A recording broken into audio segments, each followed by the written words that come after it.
Essa é uma das famílias de peixes mais populares do aquarismo. E na verdade eu vou corrigir, é a família mais popular, tenho certeza. Quem nunca aqui começou o seu aquário com um exemplar dessa família?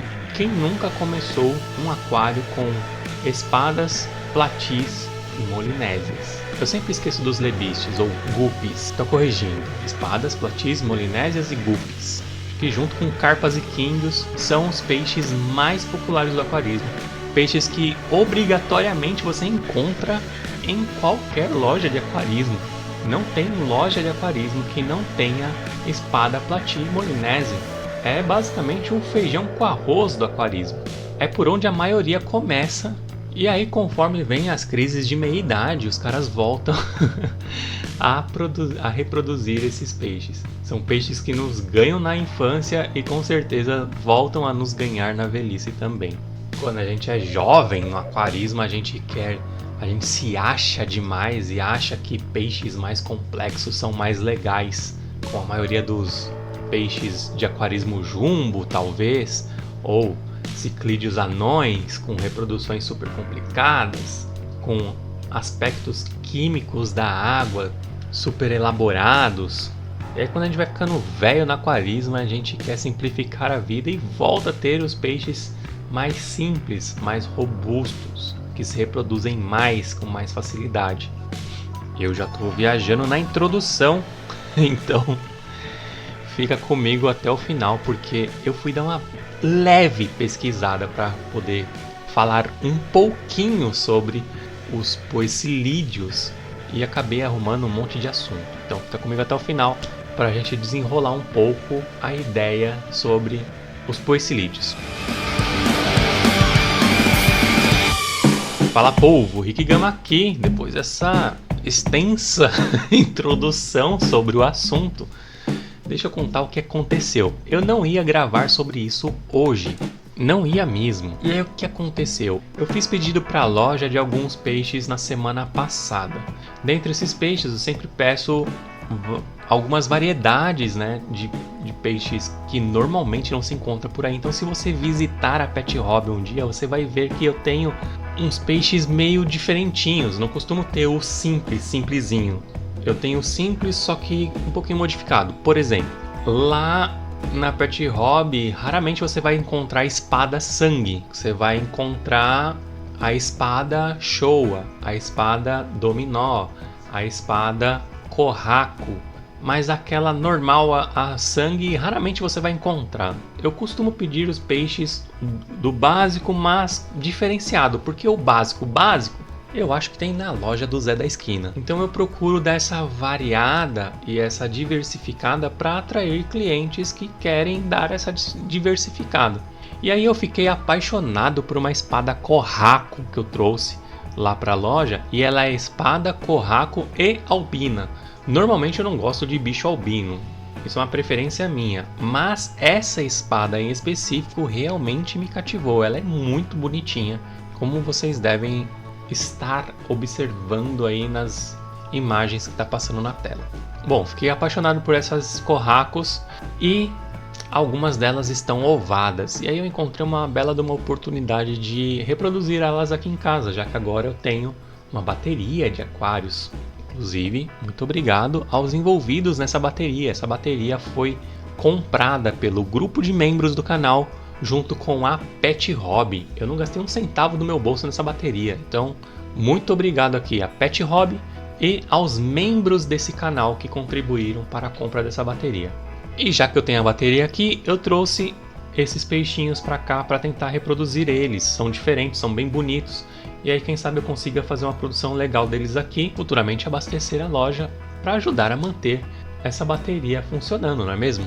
Afinal, ela já está aqui e ela gasta uma grana. Eu trouxe essas espadas. Eu já tinha trazido alguns platis, que eu gostei bastante também, uns platis wagtails. Então eu trouxe as corracos albinas aqui para compor essa linha de reprodução e de quebra isso acaba gerando conteúdo como este aqui. Então essa bateria é muito importante por isso. Ela me ajuda a gerar conteúdo aqui para o canal. E cara, eu cheguei ontem em casa cansado pra caramba, joguei o saquinho para dentro do aquário da bateria. Ainda não separei um aquário só para os corracos que eu trouxe. Vou fazer isso. Mas eu trouxe os peixes aqui e joguei junto com os platis que estão aqui, né? As fêmeas já estão ovadas, já estão com a barriga começando a crescer. Eu trouxe 2 fêmeas e um macho das espadas corraco. Joguei junto com os platis e fui dormir. Aqui o fotoperíodo é invertido, então as luzes aqui na Fish Room acendem às 3 da manhã. E eu levanto para gravar conteúdos aqui, mexer na Fish Room por volta das 3h40. Levantei e vim aqui para Fish Room e de cara já olhei o aquário onde eu coloquei as espadas corraco e já reparei que o carnaval começou mais cedo aqui. Reparei os platis macho correndo atrás das fêmeas de espada corraco tentando se reproduzir com elas. E cara, eu vi no grupo algo que eu não sabia, eu fiquei sem saber por muitos anos de aquarismo, que rolava hibridismo entre esses peixes, né? Eu fiquei fascinado com esse assunto há um tempo atrás, até pesquisei sobre, até ia gravar sobre esse assunto e acabei deixando pra lá.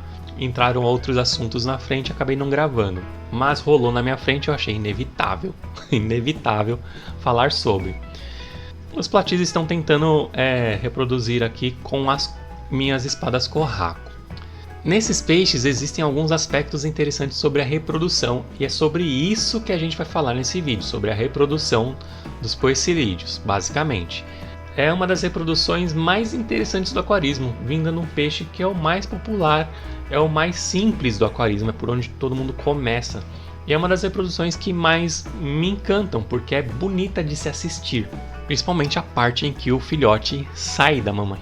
É exatamente isso, o filhote sai da mamãe peixe.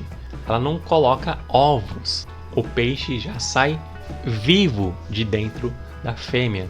E daí vem o nome vivíparos. Calma, cocada, calma, gafanhoto, calma, pequeno samurai. Eu sei que os manjadores vão falar: ah, mas eles são ovovivíparos. Eu sei que você vai falar isso. E você tá certo, eles são ovovivíparos. Vivíparo se refere somente ao que acontece depois que sai do buraquinho da mãe. É dali pra frente, saiu vivo. Por isso que chama vivíparo, tá? No geral. Depois que a gente vai classificar entre vivíparos e ovovivíparos de acordo com o que acontece dentro da mãe. Mas da mãe pra fora é vivíparo. É como foi primeiro chamado, é um termo mais antigo do que os estudos relacionados, porque primeiro você nota que o bichinho sai vivo de dentro da mãe, depois você vai estudar o que acontece dentro da mãe. Então, no geralzão das coisas, vivíparo não é de tudo um termo errado para esses peixes. A palavra vivíparo vem do latim vivíparus, que é um adjetivo que significa dar à luz vivo, simplesmente isso.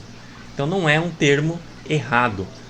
Existe sim termos mais completos. Aí vem o termo ovovivíparo, que eu vou explicar lá na frente nesse vídeo aqui. Beleza? Contudo, compreendo a insatisfação de alguns aquaristas mais estudiosos quando ouvem esse termo sendo usado para espadas platis e molinésias e guppies, porque são de fato os ovovivíparos. Mas estudiosos mais antigos usam o termo vivíparo para englobar toda essa galera aí que dá simplesmente a luz a seres já formados, vivos, já saem vivos, não botam ovos como outras espécies de peixes. E é por isso que aqui mesmo nesse vídeo a gente vai ver um artigo aí de um carinha que escreveu num site, e ele com muita sabedoria e tudo explicando sobre a questão desses peixes, ainda assim chama eles de vivíparo. É só um aquarista velho, antigo, que ainda chama esses bichinhos de vivíparos, beleza? É só isso, galera. Calma, relaxa. O vídeo tá legal, segura aí. Vamos destrinchar isso com mais calma? Então, olha só. Esses peixes, dentre outros, né? O espada, o plati, molinésia e o guppy, eles fazem parte da família dos poecilídeos. Nome o qual eu pesquisei a etimologia, tem várias origens distintas, eu não consegui determinar qual que é a verdadeira, então eu vou ficar devendo a etimologia desse nome, beleza? Mas não importa. O que importa é que os poecilídeos são conhecidos por fazer a reprodução com algumas características bem interessantes. A primeira característica interessante da reprodução dos poecilídeos é que eles fazem a fecundação interna. A maioria dos peixes não tem a fecundação tão divertida quanto é a desses caras, quanto é a nossa reprodução também, que é muito legal. Normalmente, em outros peixes, a reprodução não envolve tanto contato entre macho e fêmea. Por exemplo, nos ciclídeos, a maioria dos ciclídeos, a reprodução envolve, além de uma dança muito maluca, todo um ritual de acasalamento, a escolha entre machos e fêmeas, envolve um ritualzinho, normalmente uma dança sincronizada circular, onde a fêmea deposita o ovo em alguma superfície e o macho vem e fertiliza esse ovo já depositado em uma superfície externa. Então não há contato entre os peixes, entendeu? Nos poecilídeos também não é um contato tão divertido quanto é o nosso, porém a fecundação ainda é interna. É meio que rapidinho. O macho fica emparelhado com a fêmea em determinado momento. Isso é muito rápido, tá? E ele tem uma estrutura chamada de gonopódio. E o gonopódio ele é formado através de uma modificação na nadadeira anal do peixe, que vai se transformar em gonopódio. Esse gonopódio tem uma cara muito esquisita, já vou mostrar para vocês. E ele entra na fêmea muito rapidamente. E nessa rapidinha que ele encosta praticamente o gonopódio, entra uma estrutura desse gonopódio na fêmea e deposita ali o seu material genético, o seu esperma. Depositou, ele tira e continua o assédio por aí com outras fêmeas ou até com a mesma fêmea algumas vezes no mesmo dia. Isso pode acontecer também com vários machos fecundando a mesma fêmea, se ele conseguir vencer as questões hierárquicas e questões que eu posso discutir em vídeos específicos. Mas nesse vídeo aqui o que eu posso comentar de muito interessante são alguns pontos que eu anotei aqui de uma leve pesquisa que eu fiz e achei um site aqui, ó, Emerald King -aquatics.com, manja bastante dessa família e ele deu algumas explicações fenomenais aqui, muito legais, sobre alguns aspectos da reprodução desses caras. A primeira é que os espadinhas, por exemplo, como a gente costuma conhecer esses peixes, né? Espadinhas, eles não recebem esse nome por causa daquele alongamento da cauda que acontece em algumas variações. Mas o espadinha se chama espadinha justamente por causa do gonopódio, por essa característica de ser introduzida na fêmea e ter uma estrutura dentro do próprio gonopódio que se chama espada. É por isso que eles recebem esse nome. Então, na verdade, poderíamos chamar, sei que não é popular e sei que muita gente não vai aceitar, tudo bem, mas poderíamos chamar todos os poecilídeos vivíparos de espadinha. Então a gente poderia chamar o plati de espadinha, a molinésia de espadinha, guppy de espadinha e o próprio espadinha de espadinha, referente à estrutura que tem no gonopódio, como vocês podem ver aí na imagem que eu estou mostrando. Essa característica do alongamento da cauda na parte dos raios da cauda da parte inferior parece apresentar um benefício interessante, uma demarcação hierárquica funcional. Os machos que possuem essa cauda mais modificada, mais desenvolvida, apresentando aquele formato de espada maior, conseguem a preferência das fêmeas. As fêmeas preferem o macho que tem a cauda mais desenvolvida. E inclusive isso pode ser benéfico para um macho conseguir fêmeas de outras espécies. Por exemplo, até mesmo fêmeas de plati vão preferir se reproduzir com um macho de espadinha que tiver a cauda mais desenvolvida do que os próprios machos de plati que estiverem no plantel. Vou parar aqui o seu vídeo rapidinho só para te dar um recado que eu garanto que você vai gostar. O canal Aquagama tem uma parceria com o site Pet Hobby, que já tem um preço bem legal em comparação com o restante da internet, e a galera que assiste o canal Aquagama tem um cupom de desconto que vai dar mais 5% de desconto na sua compra, cara. Então existem outros descontos de pagamento à vista, boleto, todas essas coisas. E ainda você vai ganhar mais se comprar usando o meu cupom, que é Aquagama, beleza? Então, ó, vai lá no site pethobby.com.br, escolhe lá os produtos que você quer, coloca no carrinho, quando você for finalizar a compra, coloca Aquagama tudo junto, minúsculo, na linha de cupom, que esse cupom de desconto vai te liberar 5% de desconto. Muito legal, né? Fora que você comprando por lá, você ajuda o canal também a continuar produzindo. Caso não tenha algum produto no site, você não encontre, vai no WhatsApp que tem no cantinho e pede pra galera colocar o produto para você. Se tiver em estoque, o pessoal cadastra na hora para você poder comprar. Beleza? Era esse o recado. Continue com o seu vídeo. Olha só esse trecho aqui, ó. Nem todos os machos de espadinhas desenvolvem uma espada. E com algumas linhagens de Plati, os machos podem desenvolver uma espada muito curtinha na cauda. Eu já vi isso acontecendo, eu ficava pensando, caramba, mas esse Plati tem uma espadinha no final da cauda. Será que isso é um hibridismo? Será que isso vem de algum lugar? Por que esse Plati tem uma espadinha pequenininha na cauda? E é por isso daqui, ó. Com isso dito, a espada, raios alongados na nadadeira, no inferior do caudal, parece ser uma característica sexual preferível às fêmeas, tanto de espadinhas quanto de platis. Sabe-se que espadinhas e plati são capazes de cruzar um com o outro. Então rola o hibridismo, como eu suspeitei que estava rolando no meu aquário. Só que aqui no meu aquário, no caso, talvez aonde eu estava com foco, com atenção, talvez não tenha rolado nada. E eu não prestei atenção no meu macho de corraco albina. Talvez o macho de corraco albina tenha conseguido cruzar com algumas platis fêmeas e não o inverso. Os machos de plati talvez não tenham conseguido cruzar com as minhas corracos albinas. Isso porque, ó, o que diz o texto aqui, ó. É uma característica sexual preferível às fêmeas, tanto das espadinhas quanto dos platis. Sabe-se que espadinhas e platis são capazes de cruzar um com o outro. Também sabe-se que as fêmeas vivíparas decidem se um certo macho pode acasalar com ela. Não importa quantas vezes um macho aleatório, qualquer macho, possa persegui-la ou até mesmo tentar mirar o seu gonopódio em sua direção.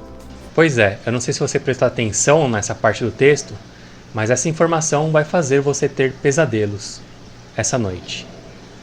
O gonopódio se mexe como se fosse um braço, só que ele é como se fosse a pistolinha do peixinho. Então você imagina uma pistolinha que tem movimento próprio. Boa noite. Não interessa, meu irmão, se você está mostrando a pistola, se você acha o grandão, não interessa. A fêmea só vai cruzar com esse cara se ela quiser. Olha aí o empoderamento feminino no mundo dos pecilídeos. Não interessa se você é um macho que está se achando. Ela só vai cruzar com você se ela te achar interessante, mano. Mas se um espadinha macho ou um plati macho com uma espada estiver presente, ela provavelmente preferirá tal macho como seu parceiro de acasalamento ao invés de um macho sem essa espada. Entendeu? Então por isso que o plati desenvolve um pequeno alongamento da cauda para fazer aquela pequena espadinha. Você já reparou isso em platis? Eu acabei de ver que eu tenho um aqui que está desenvolvendo isso.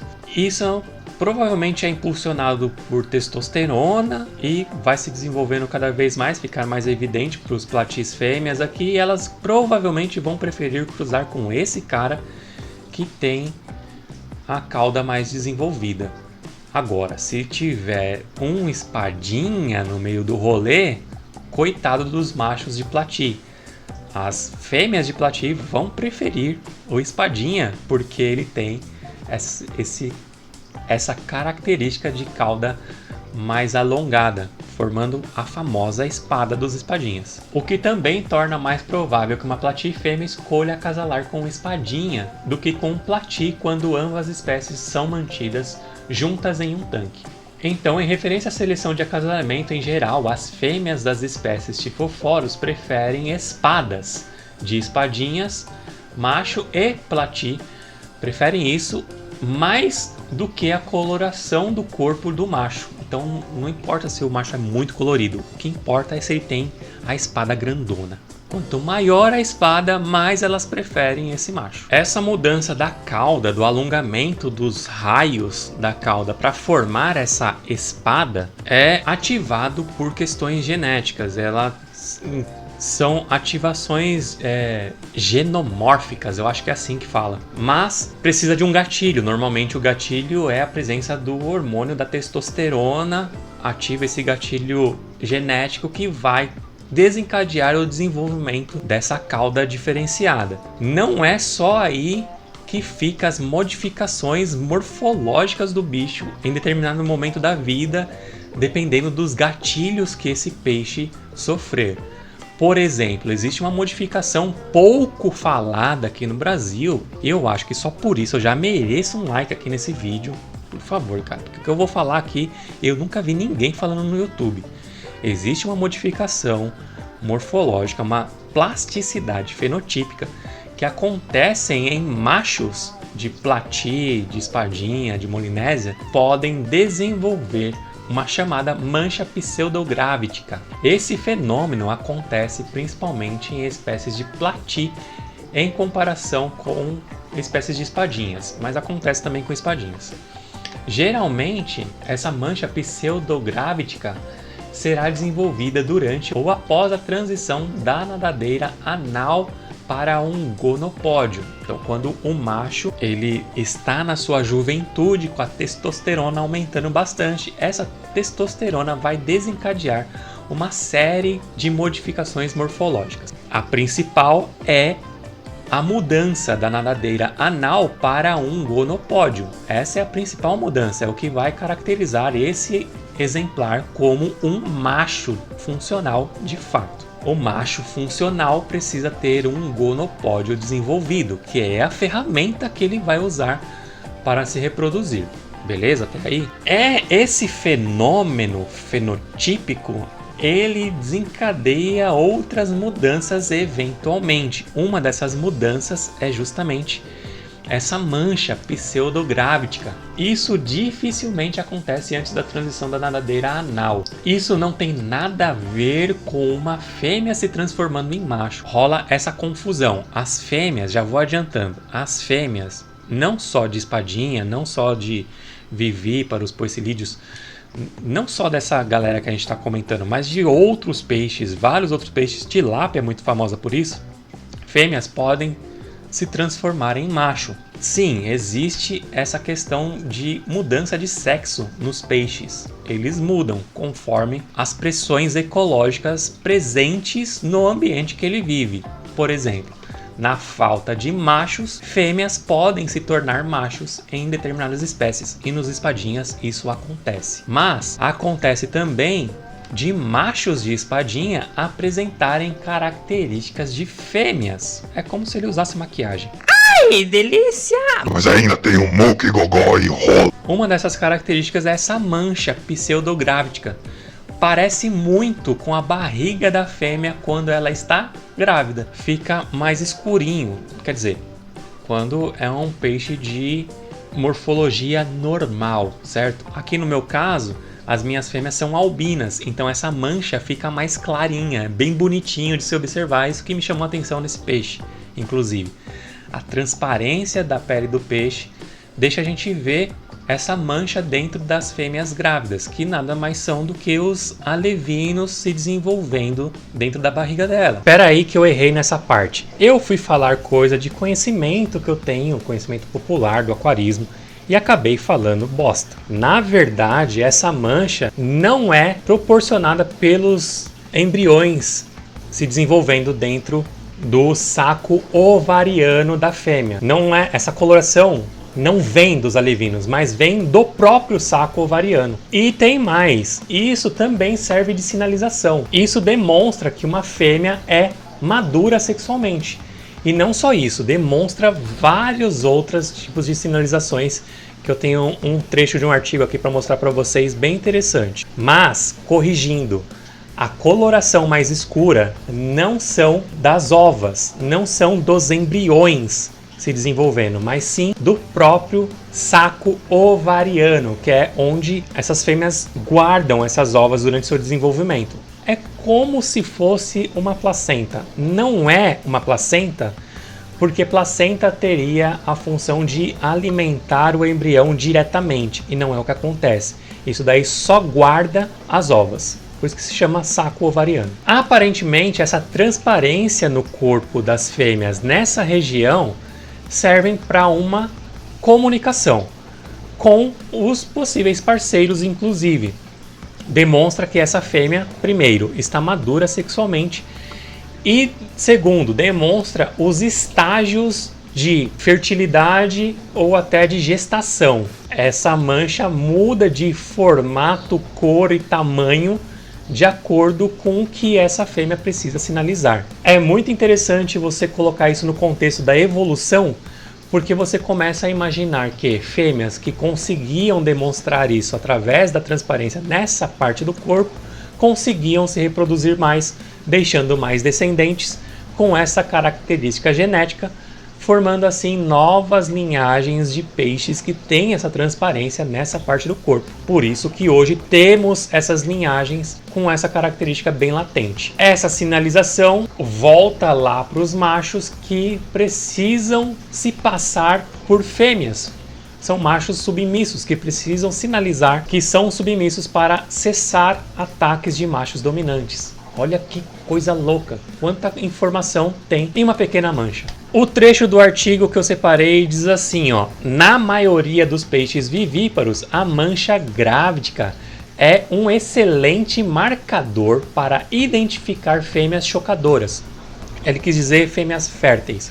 É que tem uma tradução aqui.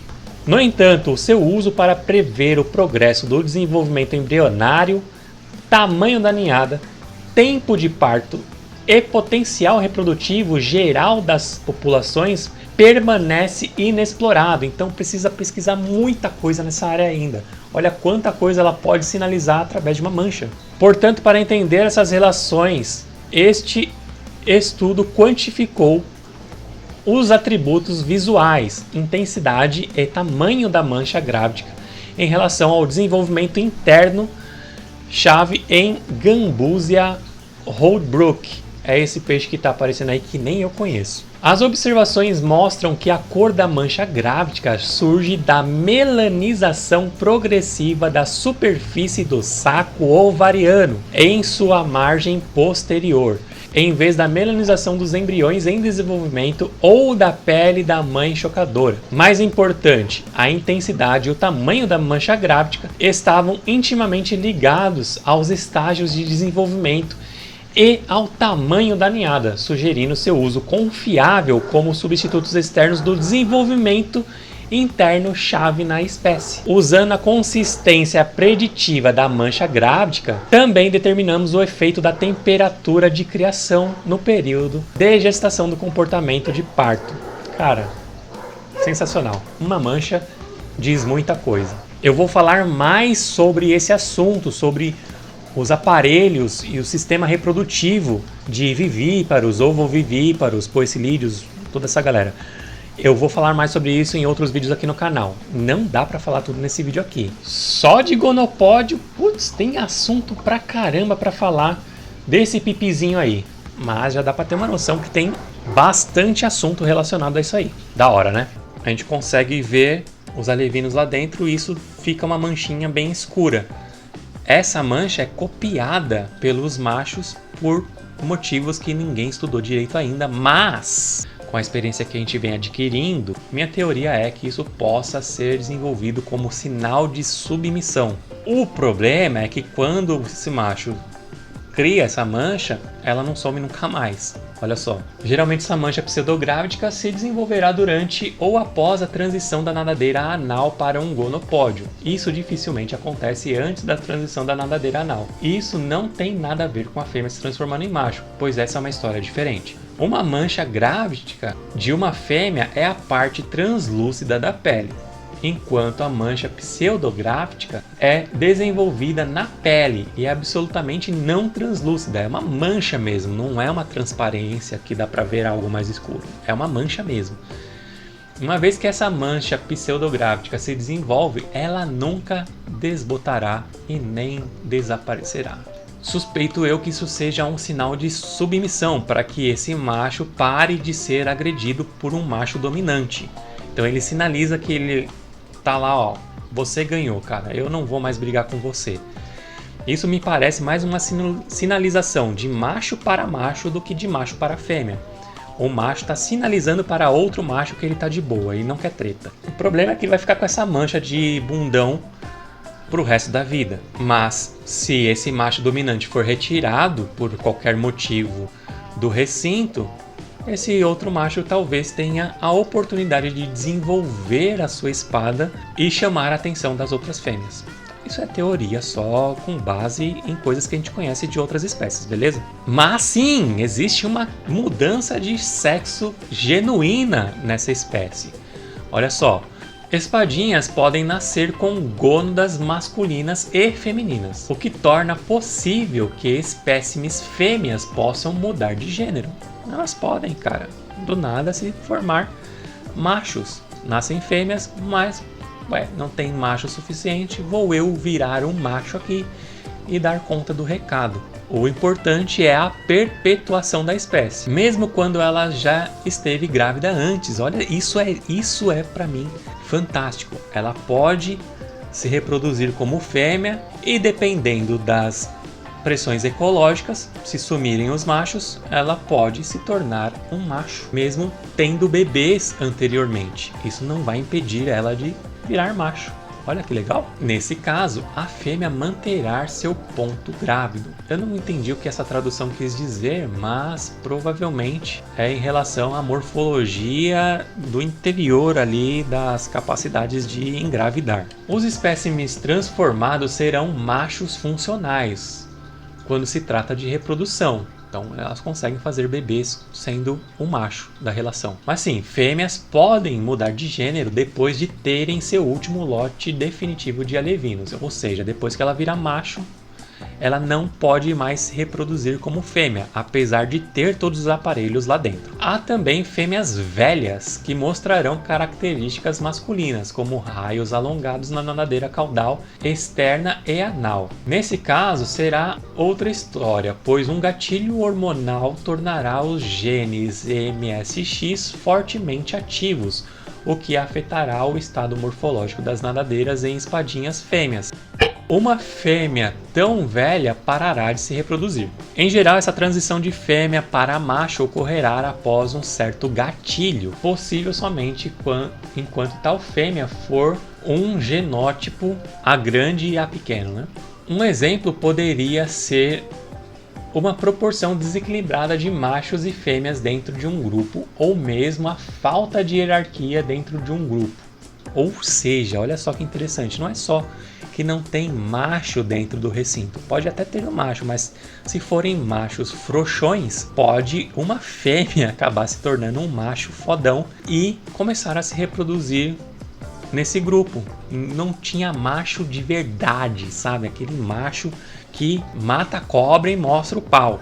Mas há gatilhos para estabelecer uma mudança de sexo. Os machos, no entanto, não podem mudar de gênero, apesar de se maquiarem, como a gente viu anteriormente, eles não viram fêmeas funcionais.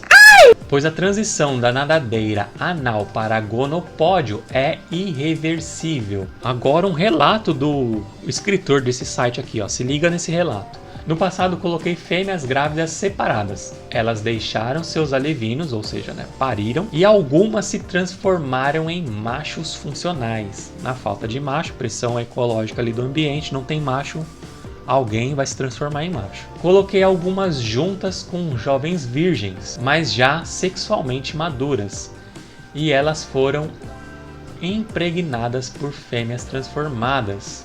A prole era fértil.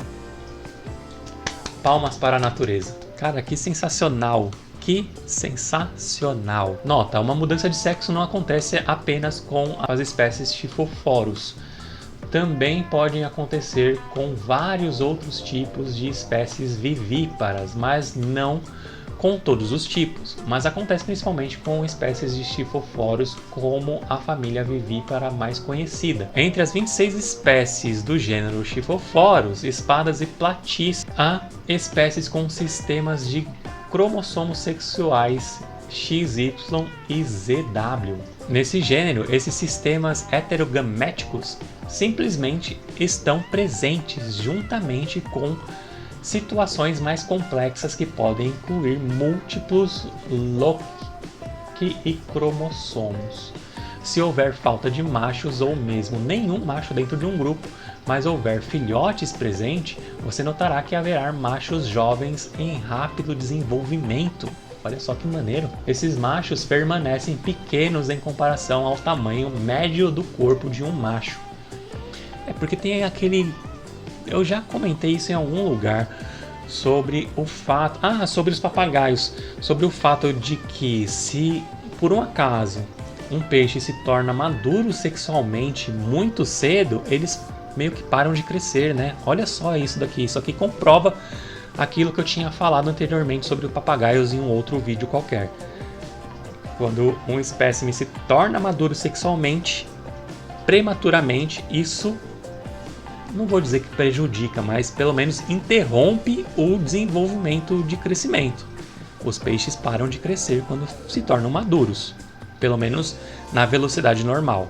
Isso é para garantir a reprodução e a existência da espécie. O que também é notável com os primeiros machos é que a maioria de sua prole será macho em uma temperatura média. Com os últimos machos, na maioria da prole feminina será o resultado. Note que a próxima geração já vem preparada para formar outra geração que venha suprir a falta de machos. Vocês notaram isso? Os primeiros machos formados desses filhotes, a prole desses carinhas vão ser maioria de machos, já suprindo a necessidade do grupo de ter mais machos. Isso é impressionante, cara. Já os machinhos mais tardios, que vão se desenvolver para depois, esses terão a sua prole maioria fêmea. Demais, cara. E novamente uma temperatura média. Olha só, você vê também essa questão de pressões ecológicas e ambientais interferindo na proporção de machos para fêmeas em determinadas reproduções. Isso é uma estratégia da evolução, cara, de manter o equilíbrio nas proporções para promover maior perpetuação da espécie. Isso é muito legal, cara, muito legal. A fêmea vai poder tomar decisão sobre o que fazer com esse material genético introduzido. Ela vai poder decidir se e quando juntar o material genético que veio do macho com o material dela, com as ovas que ela já tem dentro dela. Ela consegue determinar isso de forma estratégica, dependendo do que ela vê que está rolando no ambiente. Então, simulações de cheia, questão de chuva, temperatura, pode estimular essa fêmea a juntar os materiais e desenvolver os embriões dentro dela. Então essa fecundação de fato pode acontecer no mesmo instante. Se tiver tudo bem para a fêmea, ela já mistura os materiais genéticos dentro dela e já começa a desenvolver os embriões. Ou se ela quiser, ela pode guardar esse material, essa informação genética para um momento mais propício, mais estratégico para ela. Quando ela achar que tem melhores condições ambientais para ela fazer essa mistura, proporcionando assim uma chance maior para os seus alevinos, para que eles possam prosperar. Essas características, tanto a questão de serem bem prolíficos e se reproduzirem durante todo o ano, quanto a essas questões estratégicas da fêmea na hora de misturar o material genético e liberar os alevinos no ambiente sobre condições estratégicas que o ambiente informa para essa fêmea, eles são peixes que têm alto potencial invasor. São peixes que são, apesar de serem os mais populares do aquarismo, são os peixes que mais têm potencial de invadir os nossos ecossistemas. E mesmo assim, é o peixe que mais é popular, que não tem restrições por aí quanto à sua comercialização.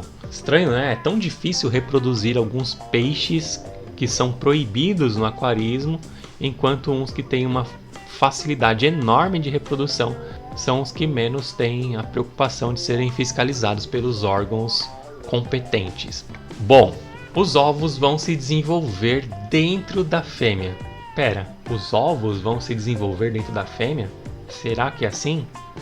Tá aí uma confusão que muita gente faz. A questão de se esse peixe é um ovovivíparo ou se ele é um vivíparo. Bem resumidamente, ovovivíparo é quando a fêmea tem os ovos dentro do seu corpo, se desenvolvendo, os embriões se desenvolvem dentro do ovo e o ovo está dentro da fêmea. Conforme o desenvolvimento ocorre dentro da fêmea, o embrião rompe o ovo e nasce. Aí ela expele o peixe já em nado livre, já nadando livremente pelo aquário. Ele saiu do ovo ainda dentro da mamãe e saiu vivo de dentro da mamãe. Isso é um ovovivíparo. O ovo se desenvolve dentro da fêmea. E vivíparo não tem ovo. O alevino vai se desenvolver numa estrutura muito parecida com uma placenta. Ele se desenvolve dentro da mamãe e quando está pronto ele simplesmente nasce. Agora, explicando mais tecnicamente, eu separei aqui um trechinho de um artigo muito bom do grupo Sarlo, escrito aqui pelo nosso amigo João Luiz Ferreira.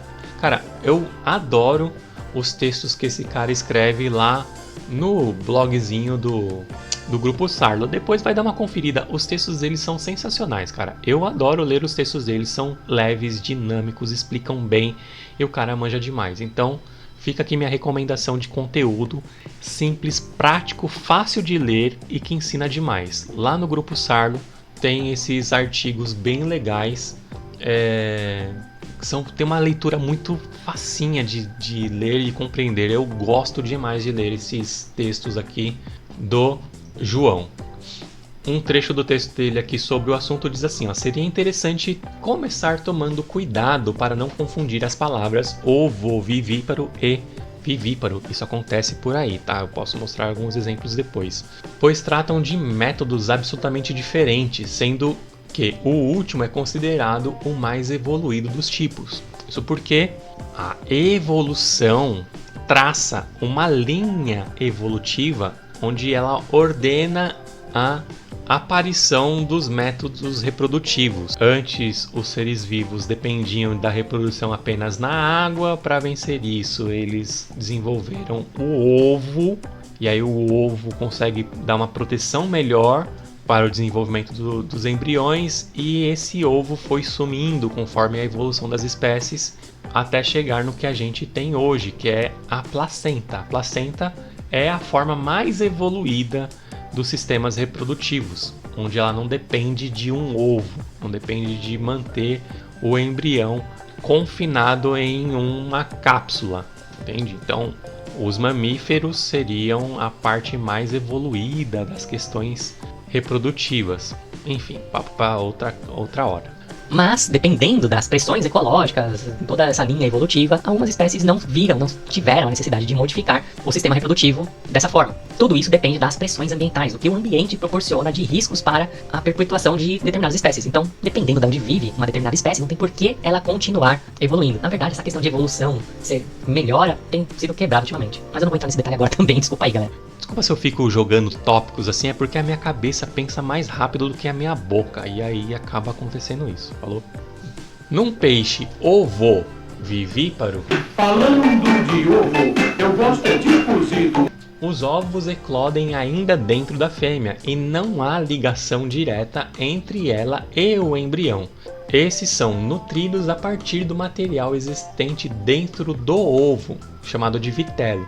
Ao nascer, os alevinos possuem ainda um saco vitelínico que durará pouco tempo antes de precisarem se virar com seu próprio alimento. Já em relação aos vivíparos, o embrião também se desenvolve dentro do corpo da mãe, porém recebendo nutrição por meio de uma placenta ou estrutura similar, também responsável por retirar os subprodutos destinados à excreção. Então, ovovivíparos são espada, plati, molinésia e o guppy. Então, o que eles têm em comum? São altamente prolíficos, tem a fecundação interna, que ele cita como um detalhe obrigatório em termos de ovoviviparidade, tem que ter a fecundação interna e a presença do gonopódio dos machos, aquela nadadeira que tem uma estrutura modificada para virar o pipizinho do machinho. Não é pipizinho, tem biólogo que tá bravo comigo aí que eu chamei de pipizinho, mas para uma linguagem bem comum é um pipizinho, que é a modificação da nadadeira anal num órgão capaz de conduzir o esperma para o interior da fêmea. E eu já vou mostrar essa bagaça em detalhes para você ter pesadelos à noite. Então vimos que essa galera é ovovivípara e que eles já vão dar à luz aos filhotes já. Filhotes também é outra palavra que deixa os biólogos de plantão aí bem bravinhos. Não tô nem aí. Deixa os alevinos ou os filhotes já prontos na água. E aí, cara, nesse momento acontece algo que é muito importante para a seleção natural dos alevinos, que é o risco que eles correm de serem predados pelos próprios pais ou por outros peixes que estejam à volta. Então, eles não prosperam muito bem em aquários comunitários e até mesmo em aquários monoespecíficos. A prosperidade desses alevinos é bem arriscada. Você não verá eles em grandes quantidades nos aquários onde forem mantidos ainda com os pais. Os próprios pais podem confundir eles com larvas de outros peixes ou de outros animais, insetos e etc. Que são basicamente a base alimentar desses peixes. Eles são grandes larvícolas, eles comem tudo que é larva por aí, de mosquito, de outros peixes, de outros animais, tudo que é pequeno cabe na boca, eles mandam para dentro sem dó, incluindo seus próprios alevinos. E aí, nesse momento que você vai precisar de uma boa criadeira. Recomendo que você compre criadeiras, porque são desenhadas de uma forma que proporcionam maior chance de sucesso para esses alevinos vingarem. E aí, gostaram desse vídeo de hoje? Eu tenho muita coisa para falar ainda sobre esses carinhas. Tem muita coisa que eu deixei de fora desse vídeo. Eu vou acabar fazendo em vídeos mais específicos. Por exemplo, eu quero falar um pouco melhor sobre o pipizinho deles, sobre o gonopódio. É muito interessante, tem estruturas muito detalhadas que eu quero especificar muito bem num vídeo aí para o futuro. Tem também as questões mais detalhadas dentro da ovoviparidade e da viviparidade que eu gostaria de abordar com mais detalhes. Eu vou abordar em outros vídeos, senão esse vídeo ia ficar muito grande. Como sempre aqui nesse canal, nunca dá para falar tudo sobre determinado assunto em um vídeo só. Então, vamos de série sobre esses assuntos, beleza? Então, nos próximos vídeos vamos falar sobre esses aspectos mais detalhadamente. Valeu? Não esqueça de toda aquela coisa que eu sempre digo, curta, comente, compartilhe esse vídeo que você me ajuda pra caramba, considere se tornar membro do canal. Se eu te ajudei de alguma forma, me ajuda fazendo um pix ou clicando no valeu demais, beleza? Então é isso, chega, né? Já falei demais. E...